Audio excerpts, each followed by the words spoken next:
we always forget about the bell curve and understand that most people were always and will always be average as fuck. That's just what it is. Most men are going to be average. And those women who are fitting in that mostly average don't want the men who are mostly average. They don't find them attractive and kind of see them as invisible. So there's no value there. They want men who can go ahead and take them to the roof court. They want the men with the big car. How can we get them to recalibrate their attraction to account for things? Well, it's tough to say, and I can tell you why. Because the men who are considered to be their tens or their version of tens, they won't stop at a 10. They'll go all the way down to a 3. Once a woman has access to that type of a guy and get a taste of that, she feels like that's her speed, even though to the man it might have just been a pump and dump. But once she has access to that guy and she had that experience, she think that's what she's entitled to at that point. So that's just what we got to stop doing. Let me say something. Just the fact that y'all are even using language like pump and dump, right?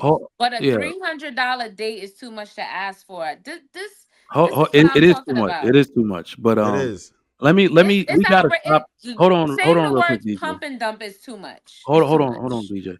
What would you prefer? I think we have to stop this narrative about Big Mama wanted to leave and all that type of stuff, because what we do is we run straight to the extremes. What I've noticed in the older days, women just believed in family. They just believed in family. Because here's the funniest thing: the women that got everything now, they're tied to the family. Who owns the most wealth in the United States of America? They believe in survival. Hold on. The married women.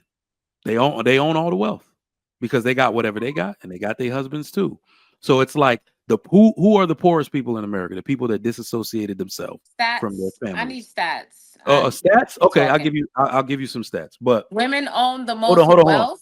Listen, hold on. We're gonna see. I think Darwin just asked, those are retro. What are we going to need to do to tip the scales of attractiveness back in the favor of the average man? Did you say something like that? I said, what can we do to recalibrate? The average man is fighting for his life. What can we do to recalibrate? Not for long. I said, so this is what's going to happen. Women's attraction. So women left with the average man, because I think the average man this is what's going to happen. Best option that is their only option. That's why the women that think they're too good for the average man are the women that are not married today. That's a fact. So this is what needs to happen, though, and this is what's going to happen. Women left. Hold on. Women left the family because the government implemented artificial means for them to do so. Remember, nothing that goes on in government is natural. You can leave a man if you want to. Nobody's going to make you stay with an abusive man or nothing.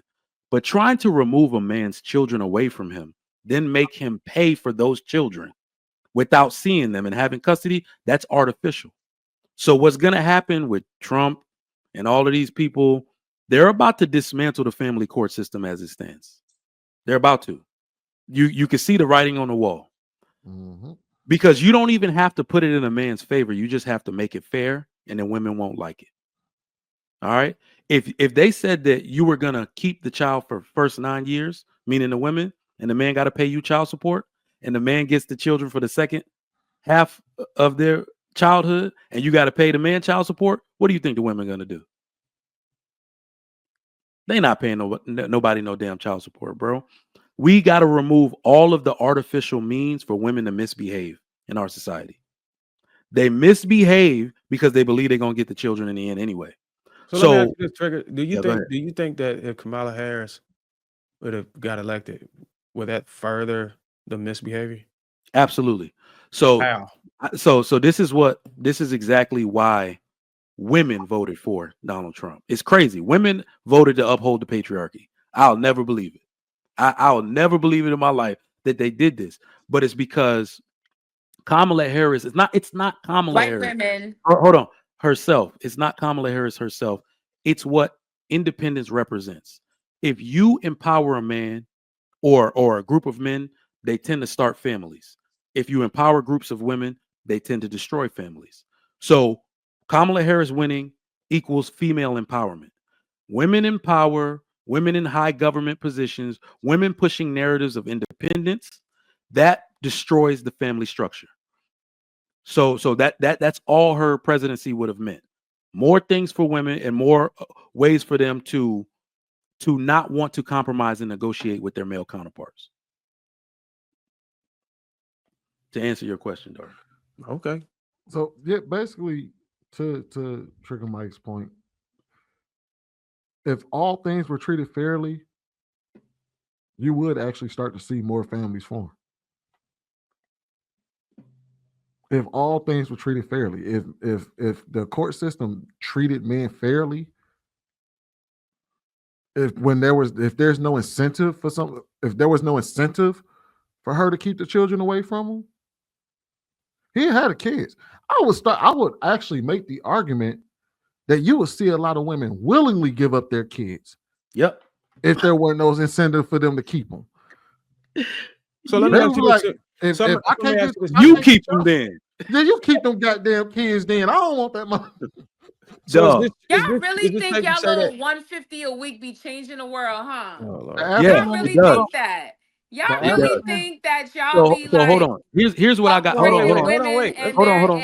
Here's what I got to say. Here's what I got to say about that. Women in hang on, before I lose my thought.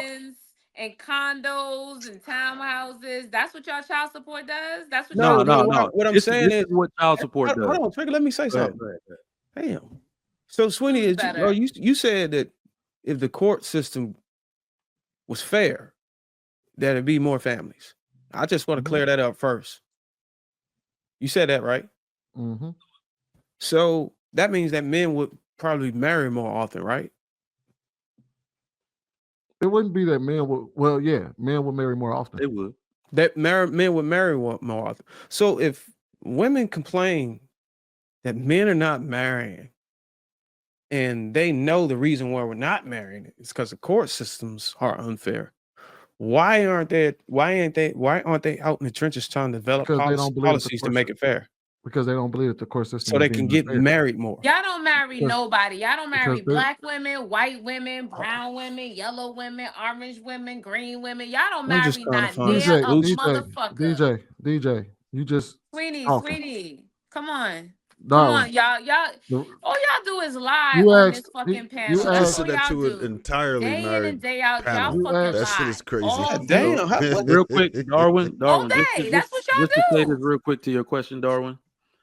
This is actually, I think this is why some people voted for Trump. Men do not see themselves represented in anything women do. But I don't even think it's fair to blame them for that. Women cannot build legislation for their men. Remember, we call them the weaker vessel, right? We call them the weaker vessel. So anytime, remember I said giving power to women is like giving power over tall men to short men. A short man is always going to have a problem with a tall man, and he ain't even do nothing to him because you've always just felt less powerful than him. So why would you need to do anything for him when he has a natural advantage over you? Right? The women will turn the government, if they have full power and autonomy to do so, they will turn the government into a girls' club. I'm losing brain cells listening to this. Like, okay.